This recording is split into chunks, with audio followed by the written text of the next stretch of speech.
Welcome to பணையும் வாய்ப்பும். NTPC under graduate level exam நடந்துட்டு இருக்கு. இதுல 14th ஆகஸ்ட் செகண்ட் ஷிஃப்ட்ல ஜிஎஸ் எந்த மாதிரி கொஸ்டின்ஸ் கேட்டாங்கன்னு சொல்லிட்டு ஒவ்வொன்றா பார்த்தலாம். முதல் கொஸ்டின் பாருங்களேன். சுந்தர்பன் பயோஸ்பியர் ரிசர்வ் எந்த ஸ்டேட்ல இருக்கு அப்படின்னு கேட்டிருக்குங்க. இது வந்து ஈஸியான கொஸ்டின் தான். நம்ம ஜாகிரபில வந்து பேசிக்கா லேர்ன் பண்ணும்போது சுந்தர்பன் எங்க இருக்குன்னா வெஸ்ட் பெங்கால்ல இருக்கும். இப்ப நான் என்டையரா என்ன கொடுத்துருக்கேன்னா நம்ம இந்தியாவில் இருக்கிற பயோஸ்பியர் ரிசர்வ் வந்து என்னெல்லாம் இருக்குன்னு கொடுத்துருக்கேன். ஆல்வேஸ் வந்து ஞாபகத்தில் வச்சுக்கேன்.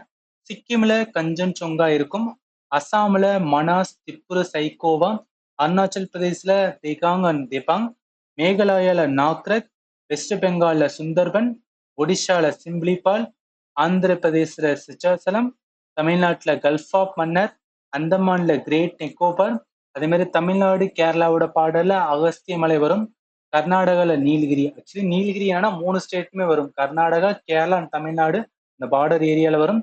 அடுத்து அச்சன்மர், அமர்கண்டக் வந்து சத்தீஸ்கர் அண்ட் மத்திய பிரதேசில் இருக்கும். அதே மாதிரி பஞ்ச்மர்கி, பன்னா வந்து மத்திய பிரதேஷ், பன்னா டைகர் ரிசர்வ் ரொம்ப ஃபேமஸ் ஆனது. அடுத்து கட்ச் வந்து குஜராத்ல இருக்கும். நந்தா தேவி உத்தரகாண்ட் ஃபர்ஸ்ட் பயோஸ்பியர் ரிசர்வ் சொல்லுவாங்க, ஞாபகத்தில் வச்சுக்கேன்.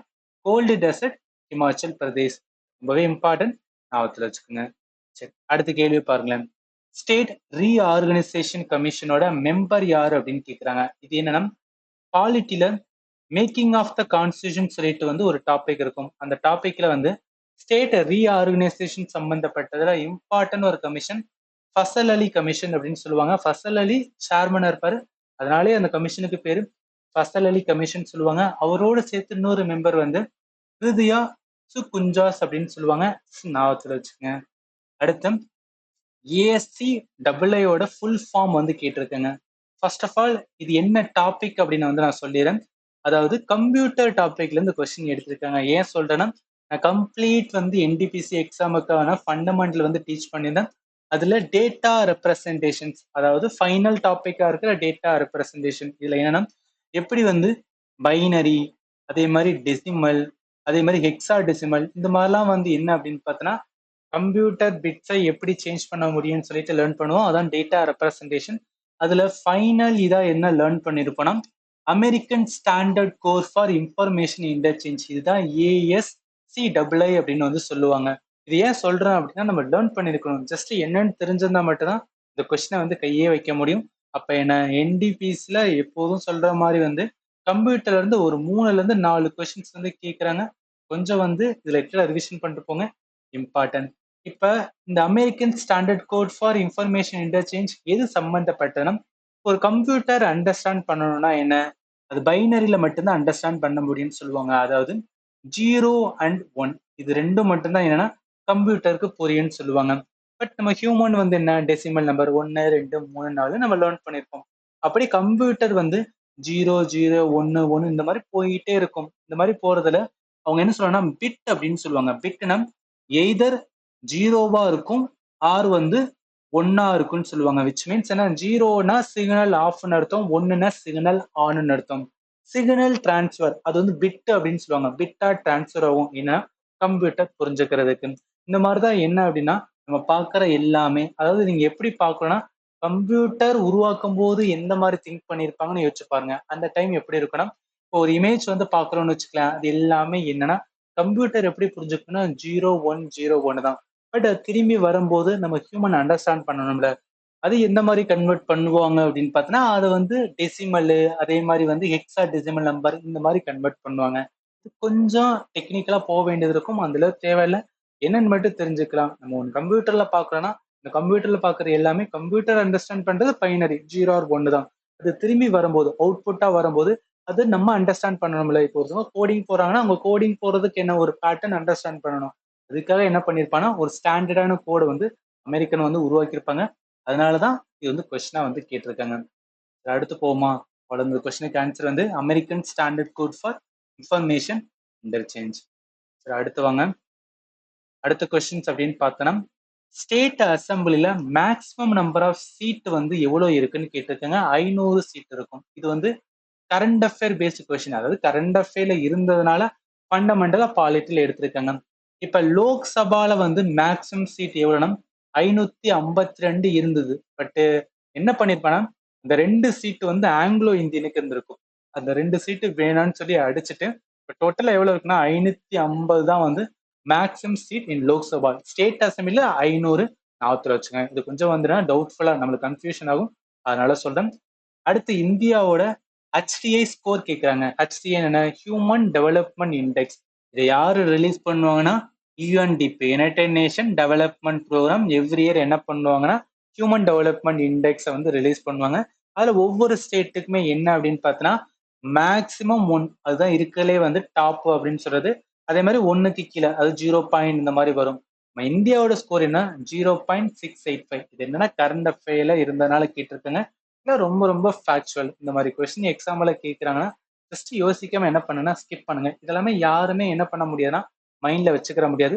ஸோ அதனால தேவையில்லாம நம்ம வந்து கை வச்சு நெகட்டிவ் மார்க்கிங் போடுறத விட என்ன பண்ணிக்கலாம்னா நம்ம வந்து விட்டுட்டு நல்ல கொஸ்டின் தெரிஞ்ச கொஸ்டின் வந்து ஆன்சர் பண்ணிட்டு வரலாம். அடுத்து பாருங்க, ரைட் டு கான்ஸ்டியூஷனல் ரெமெடி எந்த ஆர்டிக்கல் அப்படின்னு கேட்குறாங்க. இது ரொம்ப ஈஸியானதான். ஆர்டிக்கல் 32. இது என்னன்னா பாலிட்டி பொறுத்தளவுக்கு ஆர்டிக்கல் 1ல இருந்து ஆர்டிக்கல் 51A வரைக்கும் என்ன பண்ணணும் மனப்பாடம் பண்ணிடணும். ஏன்னா எந்த ஆர்டிக்கலை வேணா கொஸ்டினை வந்து கேட்பாங்க, இம்பார்ட்டன்ட்.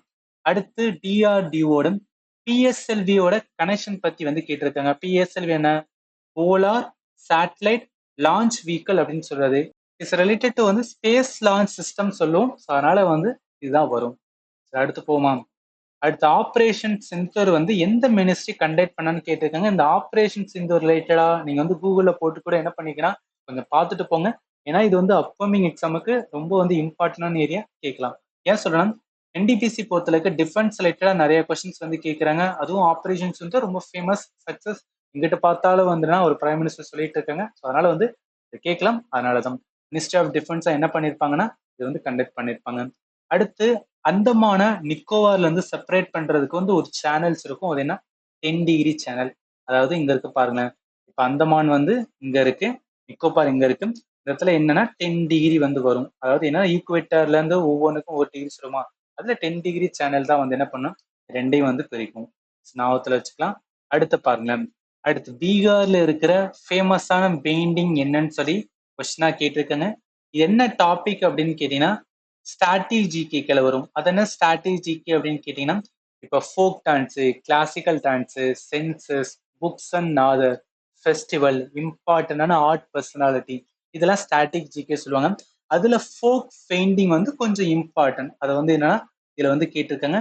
இப்போ என்னன்னா எந்தெந்த ஸ்டேட்லாம் வந்து ஃபேமஸான பெயிண்டிங் இருக்கோ அதை நம்ம லேர்ன் பண்ணியிருக்கணும். பீகார்ல ரொம்ப ஃபேமஸ் என்ன சொன்னா மதுபானி பெயிண்டிங் அப்படின்னு சொல்லுவாங்க. அதாவது அது எந்த மாதிரி இருக்குன்னா ஒரே நிமிஷம் இங்க பாருங்க. இதான் என்னன்னா மதுபானி பெயிண்டிங் சொல்லுவாங்க. இது என்ன அப்படின்னு பார்த்தோன்னா யூஸ் பண்ற இப்ப வந்து என்னன்னா நம்ம துண்டு யூஸ் பண்றோம், இல்ல ஏதாவது வந்துன்னா ஒரு பெட்ஷீட் கவர் இருக்குன்னா அதுல என்ன பண்ணுவாங்கன்னா பெயிண்ட் பண்ணுவாங்க. இது ஃபேமஸ் இன் ஸ்டேட் ஆஃப் வந்து பீகார். ஞாபகத்துல வச்சுக்க, ரொம்ப ரொம்ப இம்பார்ட்டன்ட். இது யாரு கிரியேட் பண்ணா உமன் வந்து கிரியேட் பண்ணுவாங்க. அதே மாதிரி ஜிஐ டேக் 2007 கொடுத்துருப்பாங்க. இது வந்து அவ்வளவு இம்பார்ட்டன்ட் கிடையாது. பட் ஒன்று லேர்ன் பண்ணும்போது ஒரே ஒரு பாயிண்ட சொன்னா மறந்து போயிடும்ல. அதனாலதான் கொஞ்சம் எக்ஸ்ட்ரா பாயிண்ட் சொல்லும்போது நம்ம மைண்ட்ல நிற்கும். அதுதான் வந்து இமேஜும் வச்சு சேர்த்து வந்து சொல்லியிருக்கேன். அடுத்து போமா. இந்த கொஸ்டின்ஸ் வந்து பார்த்துட்டோம். நெக்ஸ்ட் கொஸ்டின்ஸ் அப்படின்னு வந்து பார்த்தோம்னா இங்க பாருங்க, இஸ்ரோவோட 101st சேட்டலைட் வந்து என்னன்னு கேட்டிருக்காங்க. ஏன் இந்த மாதிரி கேட்குறாங்கன்னா இது கரண்ட் அஃபேர் அப்பியர் ஆனது. அதாவது இஸ்ரோவோட 101வது சேட்டலைட் என்னன்னா ஃபெயிலியர் ஆயிருக்கும். ஸோ அதனாலதான் வந்து இது கொஸ்டினா கேட்டிருக்காங்க. பாருங்க, மே மாசம் வந்து இது வந்து நியூஸ்ல இருந்தது. இஸ்ரோவோட 101st சேட்டலைட் வந்து லான்ச் ஆகுறது ஃபெயில் ஆயிருக்கும். அதோட பேர் என்ன அப்படின்னு கேட்டோம், GOS-09 அப்படின்னு சொல்றாங்க. ஜஸ்ட் வந்து நான் ஒத்துல வச்சுக்கேன். Just factual current affair question. அடுத்து இன் விண்டோஸ்ல Ctrl+V வந்து எதுக்கு யூஸ் பண்ணும்? இது வந்து நம்ம லேர்ன் பண்ணாலும் லாஜிக்கலா ஆன்சர் பண்ணலாம். Ctrl+V என்ன? V மீன்ஸ் வந்து பேஸ்ட். Ctrl+C காப்பி பண்ணுவோம். V வந்து பேஸ்ட். அதே மாதிரி Ctrl+S சேவ் பண்றது. இதெல்லாமே நம்ம தெரிஞ்சிருக்கும். பட் இருந்தாலும் இது என்ன டாபிக் அப்படின்னு கேட்டா கம்ப்யூட்டர் டாபிக் தான். ஸோ அந்த கம்ப்யூட்டர்ல எதுல வரும் அப்படின்னு பாத்தீங்கன்னா மைக்ரோசாஃப்ட் ஆஃபீஸோட ஷார்ட்கட்ஸ் வந்து நம்ம லேர்ன் பண்ணுவோம். அதாவது பவர் பாயிண்ட், வேர்டு, எக்ஸெடு, இதெல்லாம் வந்து ஷார்ட்கட்ஸ் இருக்கும். அதுல எம்எஸ் வேர்ட்ல இம்பார்ட்டன்ட் ஷார்ட்கட்ஸ் நான் வந்து உங்களுக்கு கிளாஸ்ல எடுத்திருந்தேன். Ctrl+X, Ctrl+C, Ctrl+V, Ctrl+A, Ctrl+ வந்து Q. இது எதுக்காக சொல்றேன்னா இப்ப இந்த கேள்வி ஈஸியா கேட்டாங்க. பட் அப்கமிங் ஷிஃப்ட் நம்மளோட ஷிஃப்ட்ல வந்து ஈஸியா கேட்பாங்கன்னு சொல்ல முடியாது. அதனால நம்ம ஃபண்டமெண்டலா கொஞ்சம் ப்ராப்பரா லேர்ன் பண்ணிட்டு போயிருந்தோம்னா என்ன இருக்குன்னா ஒரு ஃபியர் இருக்காது. எப்படி கேட்டாலும் நான் என்ன பண்ணிடலாம்னா நம்மளால ஆன்சர் பண்ண முடியும். அதனாலதான் சொல்றேன். சரி, அடுத்து போமா. அடுத்த கேள்வி பாருங்களேன். கான்ஸ்டியூஷன்ல பஞ்சாயத்துக்கான ஆர்டிகல்ஸ் இருக்கும். பஞ்சாயத்து அப்படின்னு சொன்னாவே ஆர்டிகல் 243A இருந்து ஜெட் வரும். அது ஒவ்வொன்றுக்கும் என்னன்னா ஒரு ப்ரொவிஷன்ஸ் வந்து சொல்லுவாங்க. அதுல எந்த ஆர்டிகல் எஸ்சி எஸ்டி ட்ரைப்ஸ் உமனுக்கான ரிசர்வேஷனை பத்தி சொல்லுது அப்படின்னு கேட்டிருக்காங்க. அதாவது 1/3 ரிசர்வேஷன் இருக்கும் பாத்தீங்களா, அந்த 1/3 ரிசர்வேஷன் எதுல சொல்லியிருப்பாங்கன்னா ஆர்டிகல் 243D சொல்லியிருப்பாங்க.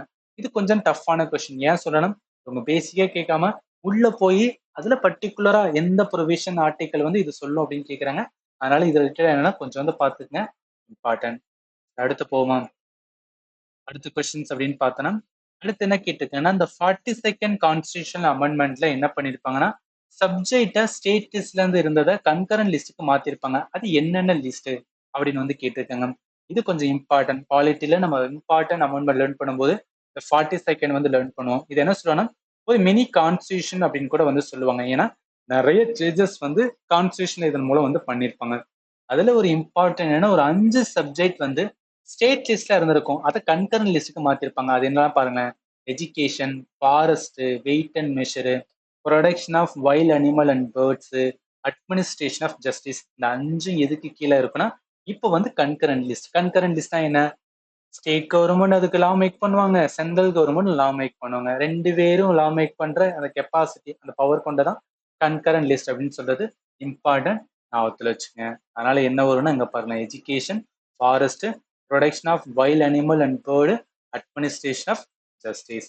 அடுத்து ஆர்டிகல் 300A 44th கான்ஸ்டியூஷன் அமெண்ட்மெண்ட்ல அது என்ன பண்ணிருப்பாங்கன்னா லீகல் ரைட்டா மாத்திருப்பாங்க. அதாவது ஃபண்டமெண்டல் ரைட்ஸ்ல இருந்திருக்கும், அதை தூக்கி என்ன பண்ணிருப்பாங்கன்னா லீகல் ரைட்டா, அதாவது கான்ஸ்டியூஷன் ரைட் அப்படின்னு மாத்திருப்பாங்க ஆர்டிகல் 300A. அது என்ன மாத்துவாங்கன்னு கேட்டிருக்காங்க.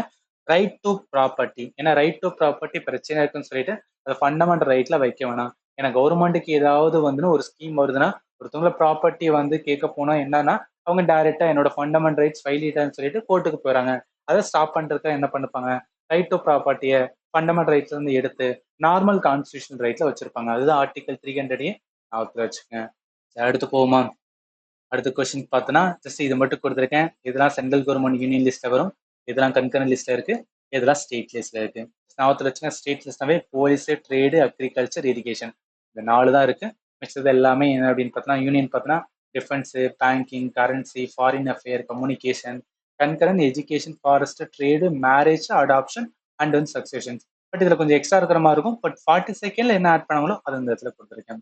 இதோட என்ன அப்படின்னு பார்த்தீங்கன்னா இந்த ஷிஃப்ட்ல என்ன வந்து ஜிஎஸ்ல கேட்டாங்களோ என்னால எவ்வளவு கொஸ்டின்ஸ் வந்து கிடைக்க முடிஞ்சோ அதை வச்சு நான் சொல்லியிருக்கேன். இதுல இருந்து நீங்க தெரிஞ்சுக்கலாம்னா ஃபண்டமெண்டலும் கேட்கறாங்க, கரண்ட் அஃபேரும் கேட்கறாங்க. நீங்க பேலன்ஸ்டா லேர்ன் பண்ணாதான் அப்பவும் நல்லாவே யூஸ்ஃபுல்லா இருக்கும். இப்போ நீங்க நம்ம சேனல்ல ஃபர்ஸ்ட் டைம் யூஸ் பண்றீங்கன்னா நான் சென்ட்ரல் கவர்மெண்ட் எக்ஸாமுக்காக கம்ப்ளீட் ஜிஎஸ் கோர்ஸ் வந்து எடுத்துட்டு இருக்கேன். நம்ம சேனல்ல ஃபாலோ பண்ணினா கண்டிப்பா ஹெல்ப்ஃபுல்லா இருக்கும். ஏதாவது டவுட் இருந்துச்சுன்னா இந்த வீடியோட கமெண்ட்ல சொல்லுங்க, நான் கண்டிப்பா உங்களுக்கு ஆன்சர் பண்றேன். ஃபைனலி தேங்க்ஸ் ஃபார் வாட்சிங் and have a nice day.